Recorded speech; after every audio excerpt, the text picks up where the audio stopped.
자, 한번 볼까요? 이제 시험에 매년 출제되는 현금 수재 측정. 자, 부동산을 우리가 취득을 합니다. 자, 이 취득을 할 때 부동산을 총 투자 금액이 있겠죠. 자, 총 투자 금액은 내 돈이 있어요. 내 돈을 자기 자본. 자, 자기 자본도 있지만은 또 부동산은 고가의 상품이기 때문에 타인 자본, 금융기관 대출을 이용을 해서 우리는 부동산을 취득을 해요. 결국 총 투자 금액은 거의 대부분 타인 자본이 있어요. 그러면 취득을 하게 되면 어떻게 돼요? 부동산을 우리가 보유하는 동안 부동산을 뭐 해줘? 운영을 해요. 자, 이때 시험은 여기서 출제하잖아요. 운영.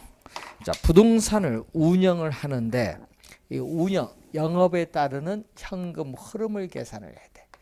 영업, 운영, 영업, 운영에 따르는 우리가 현금 흐름, 현금 수지를 계산하는 과정이 이제 계속 출제를 하는 건데, 자, 그러면 그 수식을 보면은 단위당 예상되는 임대료가 있어요. 단위는 1제곱미터일 수도 있고 1제곱미터일 수도 있고 또는 뭐일 수도 있어요. 한실, 우리 사무실 때는 한실일 수도 있고 또 임대주택일 때는 한 호일 수도 있고, 그래서 단위당 우리가 단위당 예상되는 임대료 계산할 때는 항상 뭘로 계산한다? 연간. 여러분 시험에 월로 나오면은 12개월을 곱해줘야 돼요. 항상 임대료 계산할 때는 뭘로 계산? 연간으로 계산합니다. 연간. 그래서 이 단위당 예상되는 연간 임대료다. 이 단위당 예상되는 연간 임대료에다가 뭐를 곱해준다? 임대 단위수를 곱해준다. 임대 단위수를 곱해주는데 이 임대 단위수를 100%, 이 임대 단위수를 100% 완전히 임대되었을 때 얻을 수 있는 최대의 임대료 수입을 우리 뭐라고 하냐면 가능 조소득. 여러분 이 조를요 총이라고 해. 그로스. 가능 조소득 또는 가능 총소득이죠. 이때 가능이라는 말은 포텐셜이거든요. 포텐셜 그로스 인컴인데 이때 포텐셜은 잠재라고 번역해. 가능 조소득을 잠재 총소득이라고도 해요. 그래서 이것은 뭐죠? 최대한의 뭐다? 임대료 수입. 이 임대 단위수를 100% 완전히 임대되었을 때 얻을 수 있는 최대한의 임대료 수입을 얘기합니다. 그런데 문제는 여기다가 뭐를 빼대? 우리는 100% 완전히 임대되기 어렵죠. 여러분 임대차 계약이 끝나서 신규 임차를 확보할 때까지는 비잖아요. 그러니까 100% 완전히 임대되기는 어려워요. 뭐가 발생한다? 공실이 있어. 공실. 우리나라는 평균 공실률이 약 5%라고 봅니다. 그래서 공실 및 또 불량부채. 자, 불량부채는요. 임차인이 임대인에게 임대료를 지불하지 못하는 경우인데, 자, 이 용어를 20회와 27회 작년에는 말을 다른 용어로 출제해서 뭘로 출제했냐 하면요. 작년에 이 용어로 출제했어. 뭘로? 회수 불가능한 임대료 수입으로 출제했어요. 작년 시험에는 뭘로?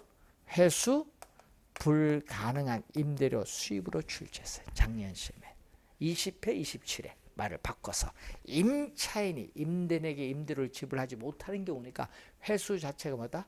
불가능한 임대료 수입이지. 자, 여기다가 또 기타 소득이 있어요. 자, 기타 소득 또는 기타 수입인데 이것은요. 영업의 현금 흐름이 아닙니다. 요 기타 소득은 기타 수입은 영업의 현금 흐름이 아니라 요건 영업 외야. 영업의 현금 흐름이 아니라 영업 외에 발생하는 수입이야. 영업 외에 발생하는 수입으로서 건물의 주차료 수입이라든지 이 자판기 수입을 예를 들어 볼 수 있어요. 자판기 수입.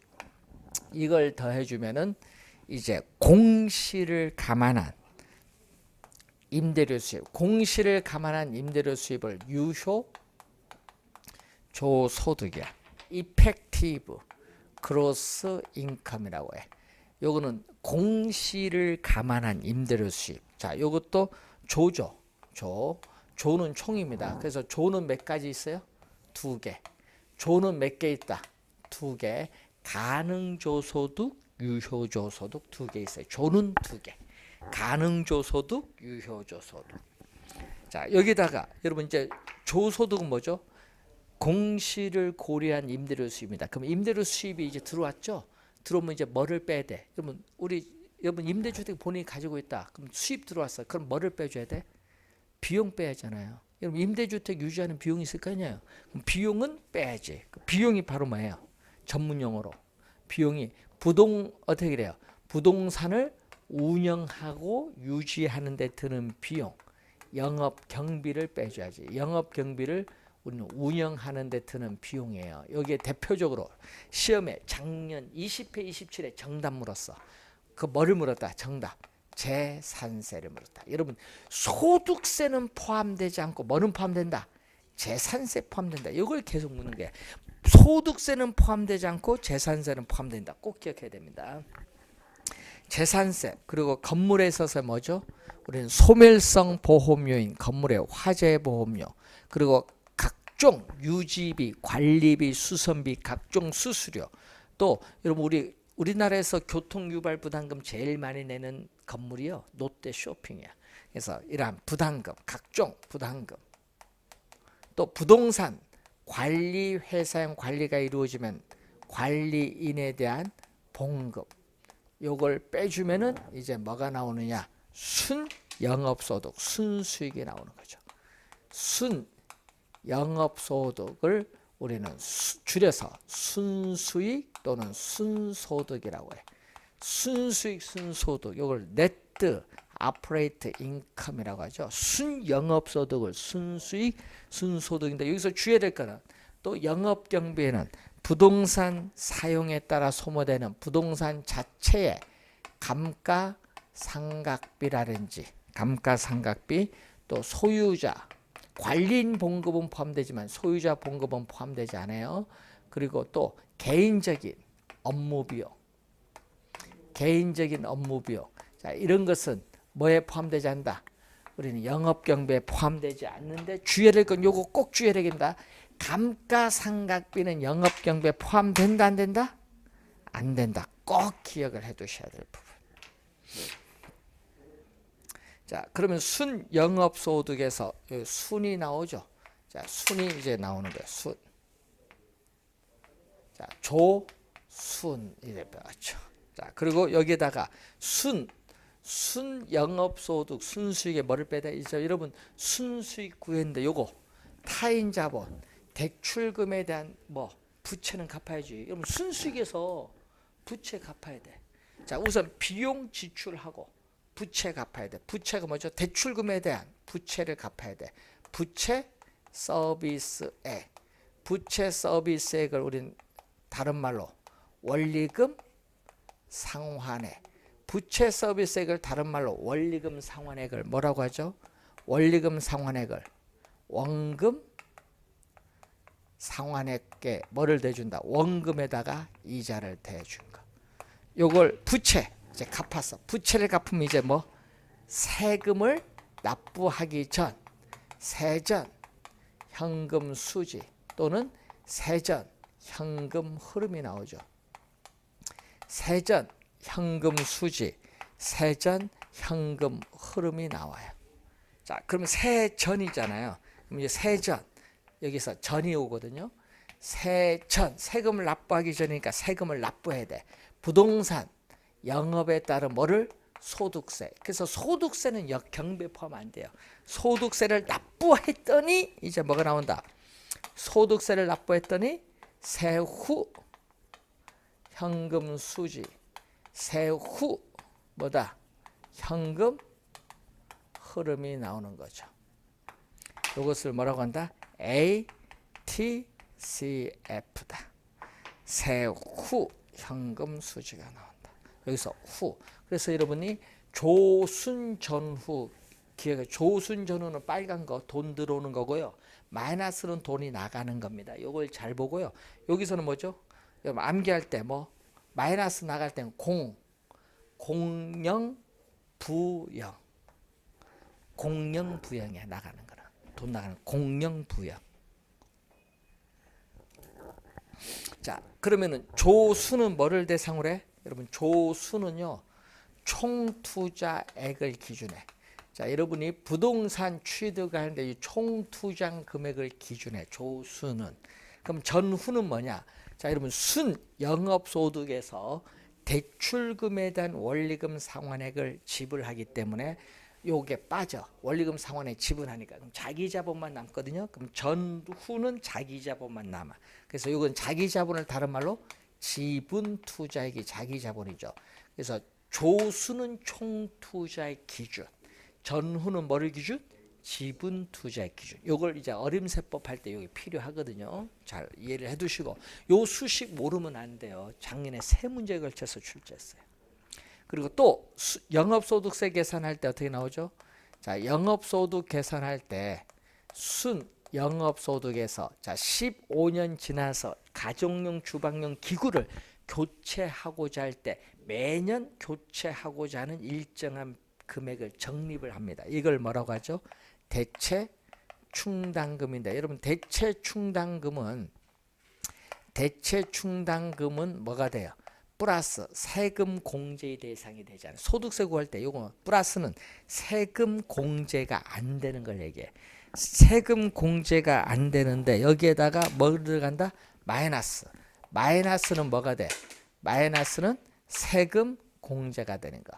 마이너스는 세금 공제인데 뭐 대출금에 대한 이자 지급액에 대해서는요 자기 자본 증가, 이자 지급은 자기 자본이 증가하지 않거든요.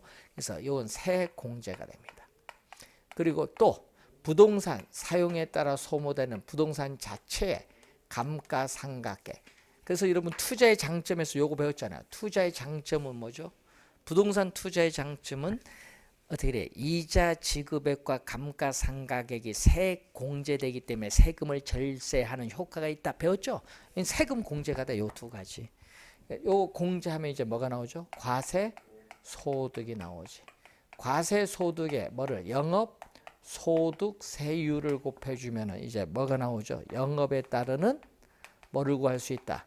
소득세를 구할 수 있는데 이 영업 소득세를 여기에 넣어주면은 이제 구할 수 있죠. 그래서 주의할 거는 요거 주의. 뭐를? 우리는 감가상각액은 영업경비에 포함되지 않고 뭐 할 때? 소득세 계산할 때 필요하다. 감가상각액은 영업경비에는 포함되지 않고 뭐 계산할 때? 소득세 계산할 때 필요하다. 꼭 기억을 해 두셔야겠지. 자, 그럼 부동산 보유 기간이 됐죠. 그럼 일정 기간 지나서 부동산을 뭐 한다? 처분을 하겠지. 그러면 처분을 하게 되면 처분, 이 매각에 따르는 또 현금 흐름을 계산을 하겠죠. 자, 매각에 따르는 현금 흐름을 계산을 할 때 처분한다고 예상했을 경우에 매도 가격에서 매도하는 데 드는 비용, 대표적으로 뭐가 있죠? 중개, 뭐가 있다? 보수, 그리고 법적 수속에 따르는 비용 등이 있죠. 이걸 공제를 해주면은 순 매도액이 나오죠. 또 부동산은 대출을 받게 되면은 만기가 되기 전에 중도에 처분하는 경우가 대부분이에요. 그럼 중도 처분할 경우에는 대출금 중에서 아직 못 갚은 돈은 갚아야 돼. 뭐죠? 못 갚은 돈이 바로 미상환된 원금. 미상환된 원금을 미상환 저당 잔금. 자, 미상환된 원금을 미상환 저당 잔금인데 이것은 대출금에서 중도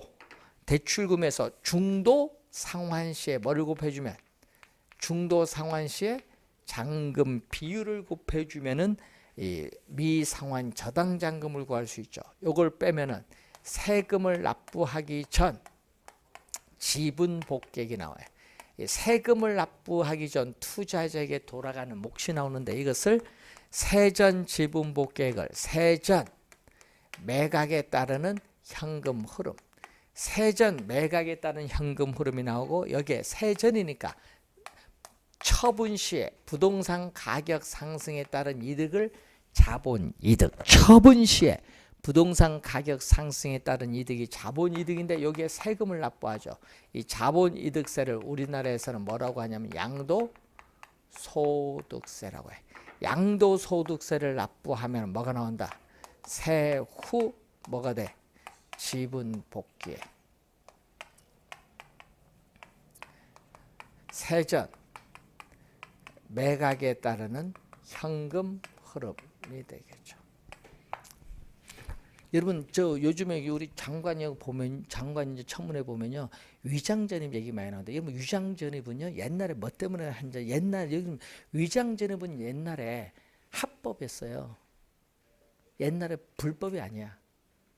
과거에는. 그런데 이게 2000년 들어오면서 불법이 됐어. 왜냐? 아파트 분양받기 위해서 위장전입 한 경우가 생겨서 문제가 생겼잖아요. 그때부터 불법이야. 그러니까 옛날에는 불법이 아니었거든요.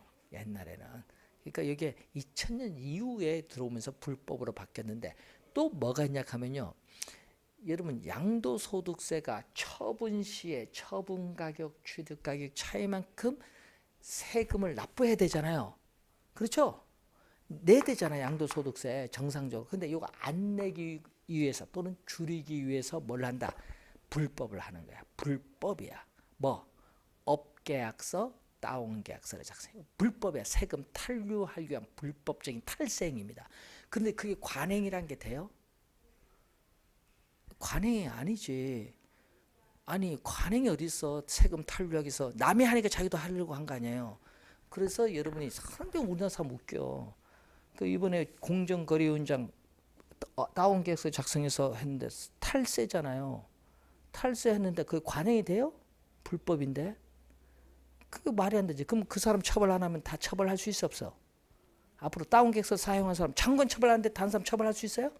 못하지. 그러니까 말이 안 되는 거야. 그래서 어떻게 돼? 장관 된 사람 높은 도덕성 요구되는 거야. 그럼 처분 안 되지. 얘기할 거야. 장관 처분 안 돼. 왜 나는 처분하냐? 말이 되지. 그래서 여러분 상당히 웃긴 게 다운계약서 업계에서 쓰면 안 돼요. 왜? 불법이야. 세금 탈루. 양도소득세. 많이 하잖아요. 우리가. 근데 장관 안 하겠다 하면은 해도 돼. 근데 장관 하려니까 이제 문제 생긴 거지. 이런 거는. 많이 하죠. 이 강서구 마곡지구는 또 업계약서를 많이 적어서 문제가 되고. 다 양도소득세 문제. 많이 합니다. 이게 보면은. 예? 아파트 어떻게 돼? 분양 집 없는 사람 요거 탈루할 수가 없어. 처분할 수도 없지. 집 없으니까. 그러니까 이제 요건 결국 돈 있는 사람, 주택 있는 사람이 이렇게 하는 거지. 자, 시험에 우선 요 영업의 현금 흐름 상당히 중요하다. 기억을 해 두시면 되겠습니다. 자, 여러분 교재 330페이지에 부동산 투자 분석 기법에 또 시험에 자주 출제가 되는 용어들이 있어요. 자, 자주 출제되는 용어를 보면은 자, 올해 또 출제할 수도 있거든요. 화폐의 시간 가치를 고려하는 방법. 자, 화폐의 시간 가치를 고려하는 방법을 우리는 전문 용어로 할인 기법이라고 해. 화폐 시간 가치를 고려하는 방법은 할인 기법. 또 화폐의 시간 가치.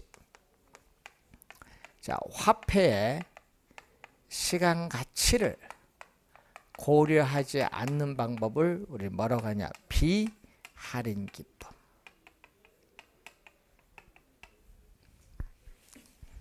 요걸 시험에 많이 내거든요. 두 가지. 자, 화폐 시간 가치를 고려한 방법은 또 두 가지가 있어요. 예, 할인, 현금, 수지 분석법. 이것을 또 2년 전에는 현금 흐름으로 출제했어요. 할인 현금 수지 분석법 또는 할인 현금 흐름 우리가 분석법. 디스카운티드 캐시 플로우죠. 그리고 투자로부터 미래에 예상되는 현금 수입을 현재의 가치로 할인한 다음에 현재 투자 금액을 회수하는 데 소요되는 기간이 현가 회수 기간이라고 하는데 이 현가 회수 기간법. 자, 17회 시험에 정답으로 물었죠. 두 번 우리가 또 지문상에 출제했습니다. 이 두 가지. 자, 그러면 화폐 시간 가치를 고려한다는 건 이 얘기입니다.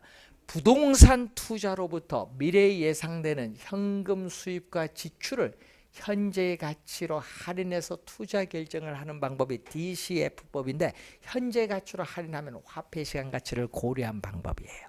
할인 기법. 그럼 화폐 시간 가치를 고려하지 않는다는 것은 미래에 예상되는 현금 수입 지출을 현재 가치로 할인하지 않는다는 거지. 자, 여기에는 자, 화폐 시간 가치를 고려하지 않는 방법으로서 뭐가 있다? 정통적 분석 기법. 자, 정통적 분석 기법. 그리고 어림, 세법, 비율, 그러니까 분석법이 있습니다. 자, 그러면 330페이지 보시면은 이 정통적 분석 기법을 보면은 단순 회수기간법을 줄여서 또는 회수기간법이라고 하죠. 단순 회수기간법 또는 회수기간법, 그리고 회계적 우리가 수익률법 또는 회계적 이익률법이라고 하죠. 자, 회계적 수익률법, 회계적 이익률법을 또 다른 말로 평균 수익률법이라고도 해요. 자, 단순 회수기간법. 자, 예를 들면은 이런 의미겠죠. 자, 시험 지문에 보면 영년이란 말이 많이 나오는데, 영년은 현재를 말합니다. 현재 투자 금액이 마이너스는 돈이 나간 거, 현재 투자 금액이 3억 원입니다. 그래서 이 투자로부터 1년 차에 1억 원 현금 수입 발생했어요. 또 2년 차에도 얼마? 1억 원이 발생했습니다. 또 3년 차에도 얼마? 1억 원이 또 발생했습니다. 또 4년 차에도 얼마 발생했다? 1억 원이 또 발생했습니다. 자, 그러면 이렇게 가겠죠. 자, 이때 현재 투자 금액이 3억 원인데 투자로부터 미래에 예상되는 현금 수입 1 되니까 3억이죠. 이 미래에 예상되는 현금 수입을 가지고 현재 투자 금액 3억을 회수하는데 몇 년 걸린다? 3년. 이것을 뭐라고 한다? 단순 회수 기간이라고 해요. 투자로부터 미래에 예상되는 이 현금 수입을 가지고 현재 투자 금액 3억 원을 회수하는 데 소요되는 기간이 단순 회수 기간인데 몇 년? 3년 소요된다. 그래서 우리는 투자 안의 회수 기간이 지금 3년 걸렸거든요. 그러면 투자 안의 회수 기간. 자, 이 투자 안의 회수 기간이 기업이 설정한 투자 안의 회수 기간이 기업이 설정한 목표로 하는 회수 기간보다 뭐다? 짧아요. 목표로 하는 회수 기간 5년보다 짧으면은 우리는 투자가 이루어져요. 그런데 투자 안의 회수 기간이 8년이다. 8년. 그런데 목표로 하는 회수 기간이 5년이다. 자, 이렇게 되면 어떻게 돼요? 투자는 회수 기간이 더 기니까 미래의 불확실성에 따른 위험이 더 높아지면서 이때는 투자가 이루어지기는 곤란하다는 거지. 그래서 투자 안에 회수 기간이 짧을수록 유리한데, 작년에 요거 출제했거든요. 3년. 이 회수 기간 3년 이후에 현금 흐름은 고려하지 않는다는 문제점이 있다. 이걸 출제했습니다. 작년 시험에. 자, 회계적 수익률법은 회계장부상에 기입된 수입과 비용을 가지고 계산한 수익률을 얘기하는데, 24회 시험에 또 이 개념을 또 출제했어요. 24회 시험에 회계적 수익률 개념을 냈는데, 연평균 매년 평균적으로 발생하는 순이익을 매년 평균적으로 발생하는 투자 금액으로 나눠줘요. 이게 회계적 수익률인데, 이 회계적 수익률이 기업이 설정한 목표로 하는 수익률이 6%인데 이 6%보다 크다. 크면은 우리가 투자가 이루어지는 거고, 이 6%보다 작으면은 투자가 이루어지지 않는다는 그러한 내용이죠. 자, 그런데 주의해야 될 것은 이 회계적 수익률법은 우리 할인현금 수지 분석법으로 오해를 많이 하기 때문에 시험에 많이 나는데 많이 출제합니다. 회계적 수익률법은 화폐 시간 가치를 고려한다 안 한다? 안 한다. 이거 시험 문제 한 6번 정도 낸 거예요. 시험에 많이 냅니다. 다시 한번 회계적 수익률법은 화폐 시장 가치를 고려한다, 고려하지 않는다. 고려하지 않는다. 혹시 알아? 원래 시험에 나올지. 2년 전에 냈거든요. 자, 300 이제 그러면 요걸 우선 염두에 좀 우리가 두시면서 우리가 확인을 해 보시면 되겠죠. 자, 그러면 여러분 항상 저기 조순전후 잘 봐 두셔야 되고, 자, 이 할인 현금 수지 분석법은 전체, 자, 26회 시험에 또 정답 물었어요. 부동산을 취득을 해서 처분할 때까지 전체 투자 기간 동안의 현금 흐름을 반영한다. 시험 문제는 현금 흐름을 반영하지 않는다라고 출제했어요. 네? 반영한다. 26회 시험의 정답 지문으로 또 물었잖아요. 전체 투자 기간 동안, 즉 취득해서 처분할 때까지 현금 흐름을 발행하고, 또 뭐를 기준? 세후 소득을 기준한다. 세후 소득을 기준해서 계산하는 게 바로 할인현금 수지분석법. 그럼 할인현금 수지분석법은 크게 우리는 나눠볼 수 있죠. 우선 순현재가치법. 자, 순현재가치를 뭐라고 하죠? 줄여서 순현가라고 하죠. 순현재가치법을 NPV법이라고 해요. 자, 순현재가치법을 NPV법인데 또 개념도 시험에 한 3번 출제했었죠. 자, 부동산 투자로부터 장래 예상되는 세후입니다. 세후 소득의 현재 가치 합계와 처음에 투자 비용으로 지출한 지분 자기 자본 지분의 현재 가치 합계를 서로 비교해서 투자 결정을 하는 방법인데, 이 개념을 수식으로 쓰면은, 자, 이 개념을 수식으로 쓰면 이렇게 쓸 수 있죠. 순현가는 순현재 가치, 순현가는 부동산 투자로부터 장래 예상되는 현금 유입. 자, 부동산 투자로부터 장래 예상되는 현금 유입에 있어서의 현재 가치. 현금 유입의 현재 가치를 PV. 자, 부동산 투자로부터 또 장래 예상되는 현금 유출에 있어서의 현재 가치를 현재 투자한 금액이죠. I인데 이걸 여기서 빼준 게 바로 뭐다? 순현가다. 그래서 투자의 판단 시점은 항상 무슨 시점에서?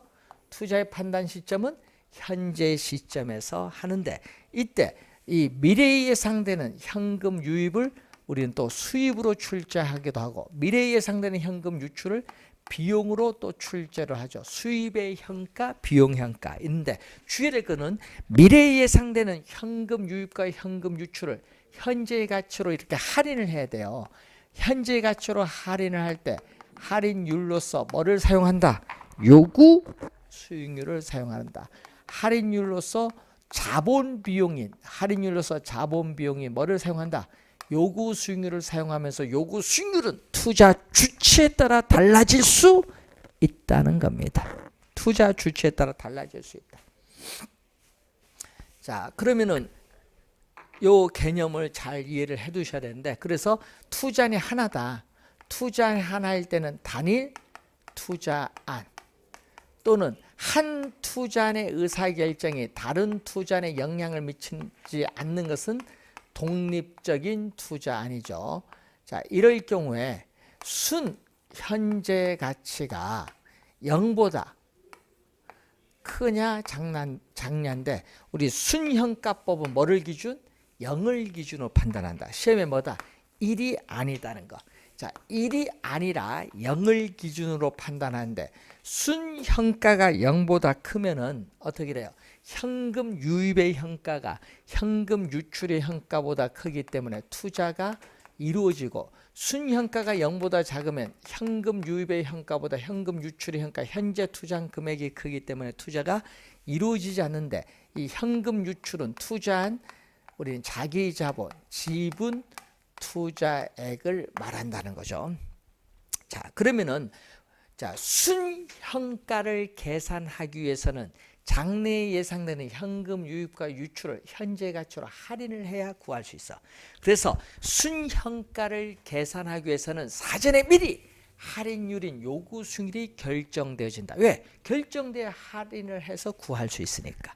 네, 주의해 두셔야겠죠. 순현가를 계산하기 위해서는 사전에 미리 할인율인 요구 수익률이 결정되어진다는 거죠. 자, 우리가 상호 배타적 투자라는 건 뭐죠? 한 투자를 결정하면 나머지 투자는 뭐다? 다 배제시키는 거죠. 자, 상호 배타적 투자일 경우는 투자가 이루어지는 게 뭐죠? 부. 자, 부는 웰스, 재산이죠. 자, 이 부의 극대화 원칙에 따라 따라서 순현가가 투자가 이루어지는 순현가가 0보다 큰 투자 중에서도 순현가가 가장 큰 투자를 선택해. 그럼 나머지는 배제시키는 거. 부의 극대화 원칙에 따라서. 자, 2년 전에 또 출제했었죠. 자, 시험 문제 또 25회, 26회 출제된 지문이죠. 순현재 가치법인데 또 작년에 출제된 건 요거 출제했었죠. 자, A 투자에 투자했을 경우에 순현가가 1억인데 또 B 투자에 투자했을 경우에 순현가가 3억이다. 그럼 더해준 4억이 되느냐? 즉 A와 B에 함께 투자했을 경우 순현가가 4억이 되더라 얘기죠. 그래서 금액으로 표현했기 때문에 이게 성립해요. 이것을 뭐라고 하죠? 가치, 가산. 가산을 합산이라고 하는데 가치 가산의 원칙이 성립한다. 작년에 또 출제한 지문. 가치 가산의 원칙이 성립한다. 그리고 또 25회 시험에 출제된 게 있죠. 또 뭐죠? 순현가법이 우리는 내부 수익률법보다 어떻게 그래요? 일반적으로 어떻게 그래요? 이론적 측면에서 뭐하다? 우리는 우수하다. 이 지문을 우리는 시험 문제 또 25회 시험에 또 출제한 지문이죠. 자, 순현재 가치법. 자, 그리고 두 번째 수익성 지수법. 수익성 지수법은 Profitability Index PI법인데, 자, 투자안들의 순현가는 같아요. 여러분, 투자안들의 순현가는 같으면요, 어떤 형상이 벌어지냐? 자, 이런 형상이 벌어져요. 자, 예를 들어서, 자, 이렇게 우리는 시험에 낼 때는요, 꼭 4개를 내요. 시험에 낼 때는 표가 주어지면 4개, 꼭 A, B, C, D 투자한 4개가 나오는데, 그럼 순현재 가치가 다 1억이에요. 1억이 뭐죠? 1억은 0보다 크죠? 1억은 0보다 크니까 투자가 이루어져요. 4개 다 투자를 하는데 어느 걸 선택할 거예요? 똑같으니까 선택하기 어렵죠. 순현가법 적용하기 어려워요. 자, 이럴 경우에는 뭐를? 투자 금액이 다른 경우가 있어요.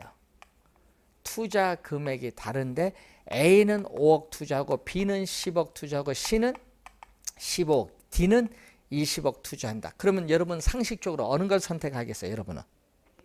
여러분 A를 선택하겠지. 그런 식으로 투자안들의 순현가는 같은데 뭐가 다를 경우? 투자 금액이 다를 경우에 우리는 수익성 지수법을 적용한대. 그럼 예를 들어 볼까요? 자, 요 B를 한번 계산해 보겠습니다. B. 자, B를 한번 계산해 보면 얼마? B는 순현가 얼마? 순현가 1억. 그건 PV에서 I를 뺐는데 I는 얼마? 10억. 따라서 PV는 얼마? 넘어가면은 11억이에요. 그러면 수익성 지수는 어떻게 구한다? 그러면 수익성 지수는 현금 유입의 현재 가치를 현금 유출의 현재 가치로 나눈데 이렇게 분모 분자로 주어졌거든요. 분모 분자로 주어졌을 때는 1을 기준 판단해. 그래서 뭐를 기준? 1을 기준.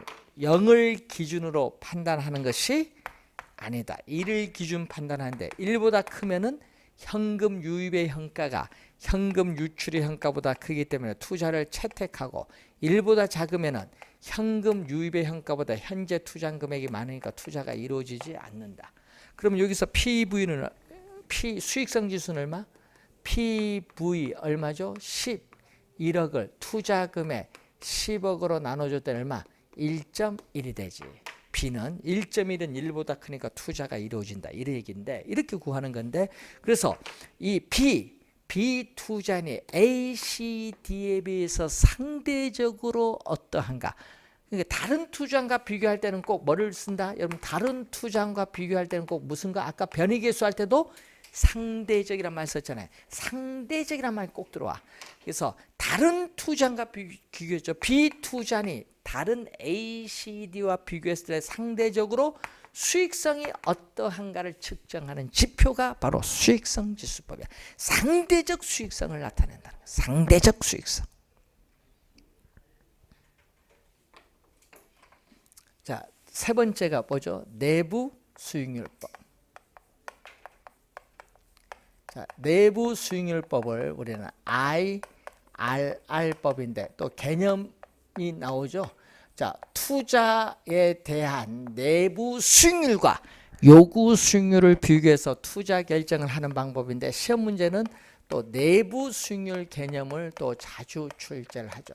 자, 내부 수익률 개념을 보면은 자, 부동산 투자로부터 장래 예상되는 현금 유입의 현가. 자, 장래 예상되는 현금 유입의 현가를 PV라고 하고 이 현금 유출의 현가, 현금 유출에 있어서의 현가를 현재 투자 금액 I죠. 이 두 가지를 어떻게 돼? 현금 유입의 현가와 현금 유출의 현가를 서로 뭐 같게 만들어주는 할인율을 내부 수익률. 항상 투자의 판단 시점 무슨 시점? 현재인데 시험에는 뭘로 많이 낸다? 현가를 뭘로? 현재 가치를 미래 가치, 미래의 가치로 또 출제를 많이 해요. 미래 가치가 아니라는 걸 주의해둬야 돼요. 또 서로 같게 만드는 할인율이다. 자, 예를 들어서 예를 듭니다. 1년 후. 자, 1년 후에 6,000원. 자, 1년 후에 6,000원이 현재 얼마냐? 1 플러스 1년 후니까 뭐 1승입니다. 1년 후니까 뭐 2년 후나 뭐 재고 이렇게 들어오면 되는데 이게 바로 뭐죠? 이게 현금 유입의 현재 가치야. 그럼 요거에다가 현금 유출의 현재 가치가 얼마? 5천에다 현재 투자 금액 5천이죠. 그럼 무슨 얘기예요? 현금 유입의 현가와 현금 유출의 현가를 서로 이렇게 같게 만들어주는 할인율, 이 같게 만들어주는 이 할인율 M을 뭐라고 해요? 이 할인율 M을 내부 수익률이야. 그래서 내부 수익률법에서는 순현가법과는 달리 할인율로서 뭘 사용한다?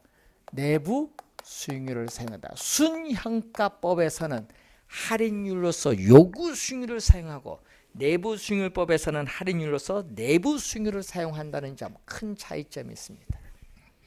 자, 그리고 요게 같다는 얘기죠. 그럼 순현가는 얼마? 순현가는 PV에서 I를 뺀 건데 요 두 개가 같으니까 제로죠. 순현가가 제로일 때는 내부 수익률과 요구 수익률이 서로 같습니다. 순현가를 0으로 만드는 할인율을 우리는 내부 수익률. 또 수익성 지수는 얼마? 수익성 지수는 또 PV를 I로 나누는데 요 두 개가 같으니까 또 수익성 지수를 1로 만드는 할인율. 또 2년 전에 요거 출제했거든요. 순현가가 0이라는 것은 얼마? 0이면 두 개가 같거든요. 그러면 수익성 지수는 두 개가 같으니까 1이다. 요걸 출제를 했어요. 그럼 또 요것도 되거든요. 수익성 지수가 1이면 요 두 개 1이면 요 두 개가 같으니까 또 순현가도 얼마가 돼? 0이다. 예? 어떻게 그래? 같은 지문이지. 예? 그래서 내부 수익률은 투자한 그 자체 내부에서 장래 예상되는 기대 수익률이 내부 수익률인데, 자, 이 내부 수익률은 투자한 그 자체에서 장래 예상되는 이 기대 수익률입니다. 이 기대 수익률이 이 자본 비용인 요구 수익률 보다 크면은 투자가 이루어지고 내부 수익률이 요구 수익률보다 작으면 투자가 이루어지지 않는다. 이것도 한 3번 출제를 했죠. 투자 판단. 그런데 지금 1승일 때는 M이 하나. 만약에 세제곱일 때는 몇 개? 3개. 그러면 2개 이상의 내부 수익률이 존재하면 어느 것을 선택해서 요구 수익률과 비교를 할 거냐. 내부 수익률 선택이 어려워서 내부 수익률법을 적용하지 못하면은 순형가법을 적용해요. 또 요거 3승일 때 내부 수익률이 안 나올 수 있어. 뭐 허수 요게 나올 수 있거든요. 내부 수익률이 존재하지 않을 수도 있어요. 즉 허수의 내부 수익률이 존재할 수도 있는데 허수의 내부 수익률이 존재할 경우에는 또 요구 수익률과 비교하기 어렵기 때문에 내부 수익률법 적용 못하고 순형가법을 적용한다. 그래서 순형가법이 내부 수익률법보다 이론적으로 우월하다. 일반적으로 볼 때. 자, 이 내용들을 우리가 확인을 좀 해두셔야 되는 부분이 되겠습니다. 자, 우선 3년 연속 말로 출제하고 있거든요. 25, 6, 7에 계속 말로 출제를 하고 있습니다. 여러분 2문제 낼 수도 있고요. 2문제 낼 때는 하나는 계산 문제 냅니다. 자, 이렇게 해서 여러분이 우리가 받고 337페이지 어림세법부터 잠시 쉬고 시작하겠습니다.